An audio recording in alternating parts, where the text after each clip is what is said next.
negative kind of like stereotype or persona of you where they hear your name and they're like, oh, I can't stand her. Like she's so lazy. That's not going to help you, especially when it comes to your academic career and when it comes to your professional career as well.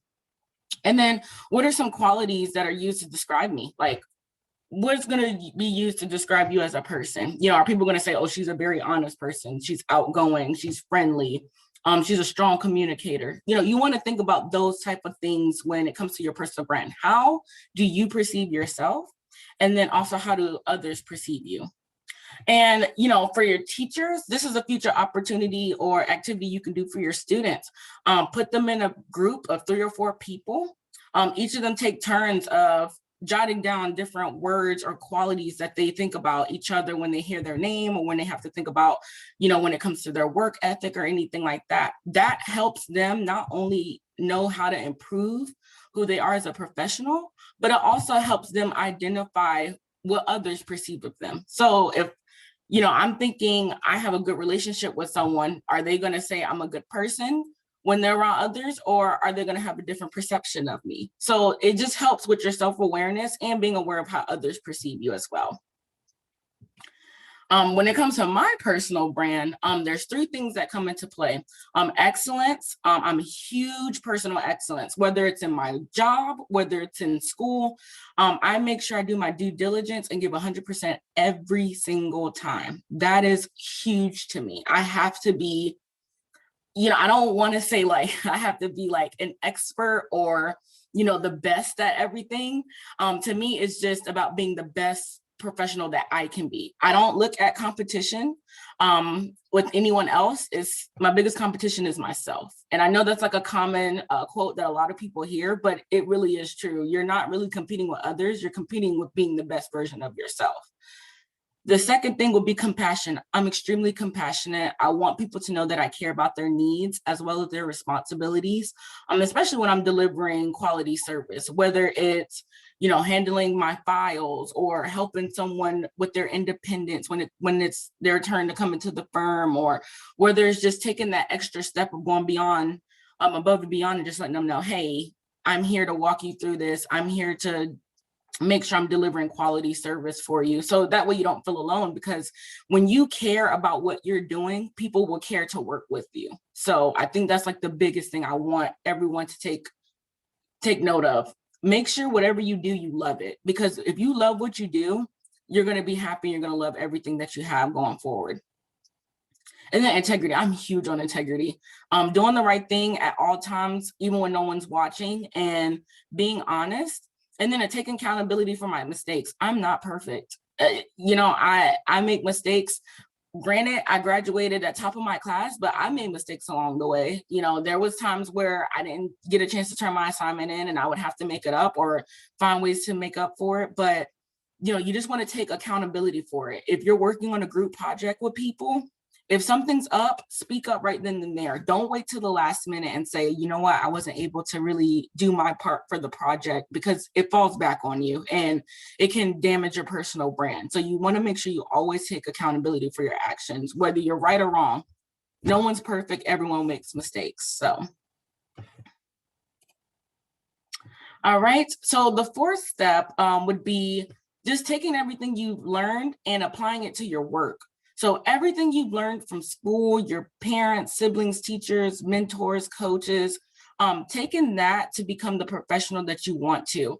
I can say in my personal journey with just being in PwC, that's one of the reasons why I went to get my MBA, because I didn't know a lot about business. And I'm like, I can't work for, one of the big 4 firms and not have a clear grasp or concept or understanding of business, of professional services, of accounting, of finance. I have to make sure I have at least a decent background of all this information if I'm going to excel in this company. So that was one of the reasons why I went back. And honestly, just being able to go through my MBA program, learning about leadership, learning about ethics and, organizational culture and the structure and foundation, knowing that an organization is only as strong as their employees, just grasping those concepts helped so much when it came to me being a professional and building my personal brand, and also getting a promotion to senior analyst, which I'm in now, along the way. So definitely everything you've learned, be a good, I mean, it's the simple things, respect everyone, be a good person, know how to conduct yourself in the workplace and as well as in, an academic institution. Just those simple things, know how to speak to people. It's not always what you say, but how you say it. Are you saying it in a manner that's respectful? Are you being nasty or mean to people? It's just the simple things that you can definitely use to try to just like move along and build that connection, not only with your company, but also with yourself and others around you. Fifth step is don't listen to the negatives and understand rejection is part of the process. You are going to face rejection. It's part of life. It happens. There's nothing you can do about it. Before I got my promotion, I was in my prior role for 3 years as a technology support specialist for the real estate within the firm. I was in there for 3 years. And out of that, I was rejected more than 10 times for promotions within the firm. And, granted, even with my MBA, I had at least like 4 or 5 rejections before I got promoted, but it's part of the process. And part of it is, maybe that's not the path that you're supposed to go on. That's not the right position. Or you need to restructure your plan and who you are and your development. So that way you can prepare properly and be set for the next opportunity that comes. And honestly, I can say that was my case. I had to literally sit back, plan out what I wanted to do and where I wanted to go, and start structuring my plan and my strategies. So that way, when the opportunity presented itself, I was ready for it. And with that just meant networking, getting to know people on the teams, asking for shadowing opportunities. Hey, do you mind if I, shadow you guys when it's not so busy, just so I can see like what you guys do. And when that opportunity came for me to get that senior analyst role, not only did I bypass a lot of the interviews, they were just like, oh, we're just going to go ahead and send you straight to the manager and director because we're familiar with you and we like your work ethic and we want to see how this can help you down the line and if you're really prepared for this opportunity. And that honestly helped me out a lot. And like I said, I applied for the seniors analyst role 3 times, and the 3rd time was the charm and I got it. So rejection is part of the process, but it helped prepare me to say, you know what? If I want this opportunity, I'm going to have to restructure some things on my end so that way I can prepare. Because before I wasn't prepared. I just was like, oh, I got my MBA now.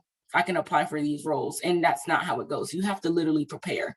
And part of that was just studying the roles, studying the terminology, looking over like policy and things like that, their procedures, just getting myself ready and networking. Always network. Even when you're afraid to speak to people, trust me, it's worth it. And then don't listen to the negatives. Do what you want with your life and make the most of it. You only live once. And I know a lot of times, our parents, our mentors, our coaches, sometimes they can have this dream kind of like lifestyle for you. And they're like, oh, we want you to do this. You should go be a doctor. You should go be a lawyer. You should go, they give you these careers, but sometimes you realize that's not what I want to do. And I feel like that happens a lot of times. People go into all these fields and get these degrees, and then they come out and they're like, and they start working in the field and they're like, I'm not happy. This is not what I wanted to do. So I always tell people, do what you want. Whatever makes you happy, do it. If you love being a dancer or, a professional dancer, you might love ballet, or if you love playing music with instruments, like I used to play the clarinet. Now, would I try to make a profession out of it? No, not me. But if that's what you wanted to do, you want to play drums for a living, do whatever you can to make that a reality for you, because you can do anything you put your mind to. Don't let anyone tell you that you can't. And like I said, build a solid and strong support circle. That is the biggest thing I can always tell people. You have to have a strong and solid support system.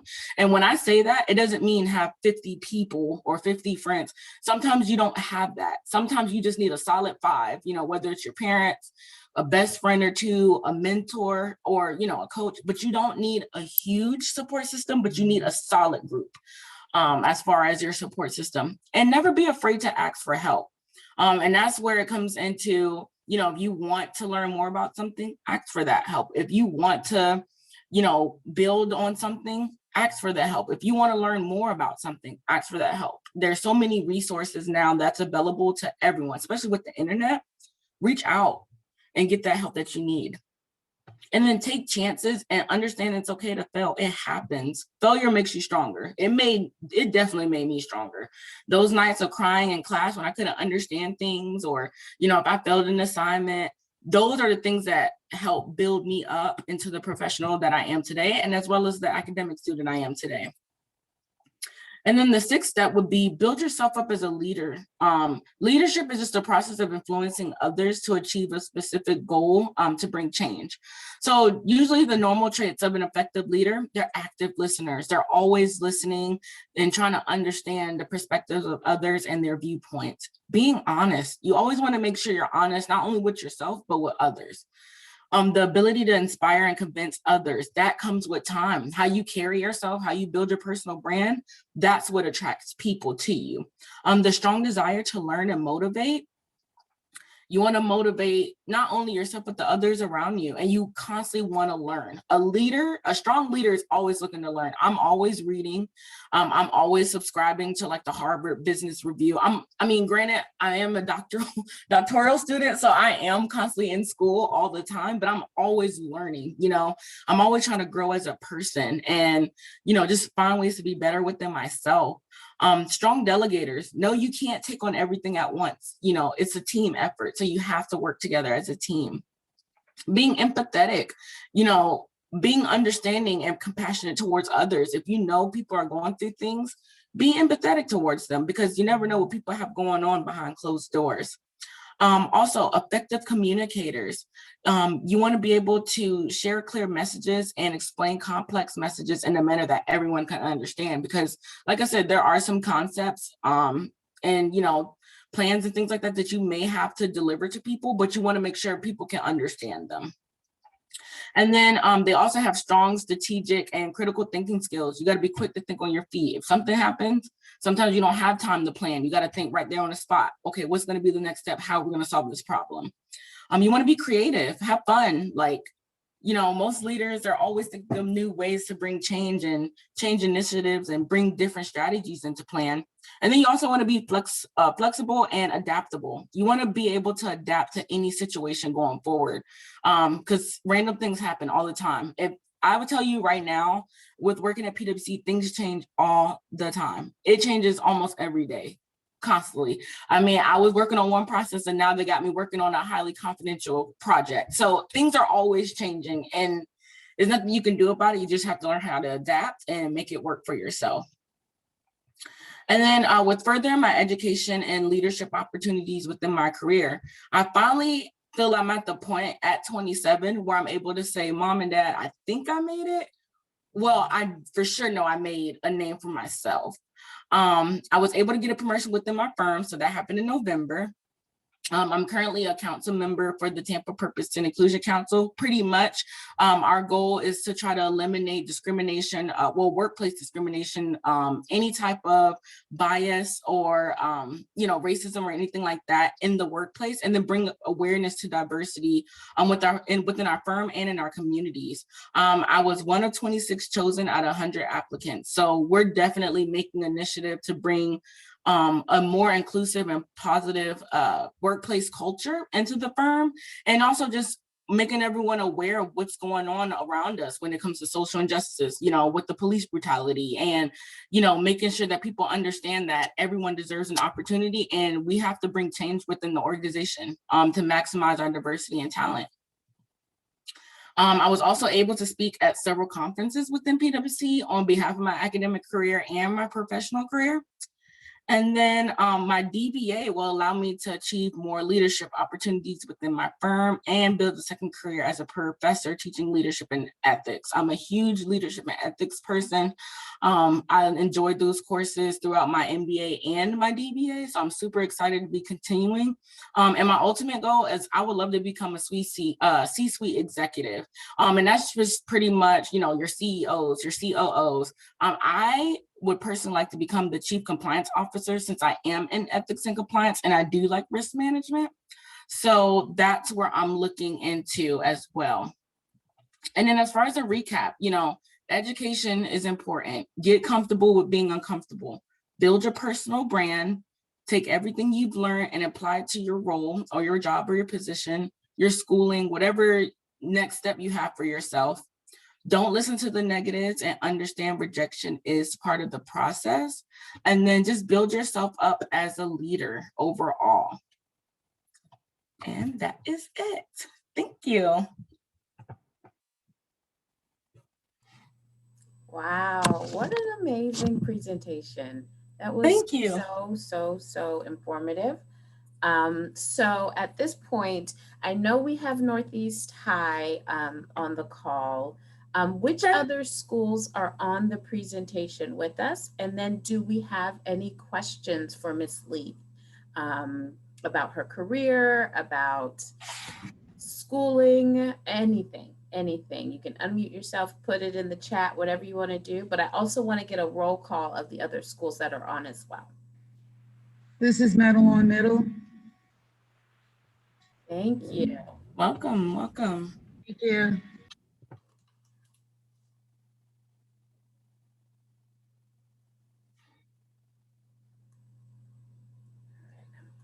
I'm writing that down. I think there are two other schools. Oh, Gibbs High. There we go.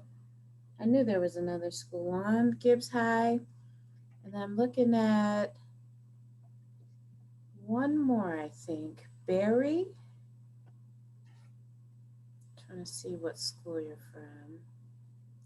Hi, Miss Brooks. Do you guys have a question? I do. One of the questions from my class was, what are some of the coursework that you took in high school as a junior and possibly as a senior? Okay, so as you guys, as I specified before, I'm huge in education and academics. I was actually in the International Baccalaureate program, so I was an IB. So a lot of my courses were extremely difficult. Some of my electives I didn't have as everyone else. Like I didn't get a chance to take like physical education or like music or anything like that. And all my classes were strictly academic. So I took a lot of like history courses, but they were very specific to different like cultures and countries within the globe. And then also I took Spanish for 4 years. I'm not as fluent as I used to be because as soon as I went to college, I stopped, but I wish I would have kept going. But I still can understand a little bit and pieces of everything. I took a lot of English courses, whether it was writing papers, whether it was, coming up with research proposals, my sciences, biology, chemistry, organical chemistry, things like that. It was a lot of classes that I had to